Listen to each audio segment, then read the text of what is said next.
Population growth equals development and innovation. And because this is a technocentric approach, it's saying that we won't run into any obstacles regarding resources, the amount of resources. In Malthusian theory, it says that we would run into checks, right? How we talked about the Chinese, letting out legislations of only one kid per family, right?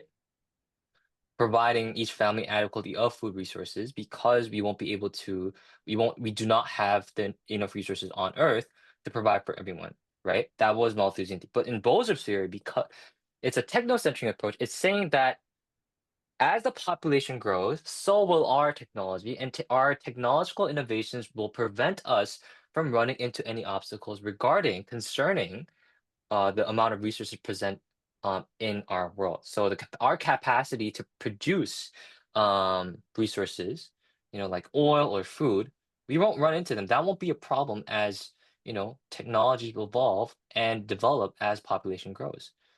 That's what they're saying. Does that make sense?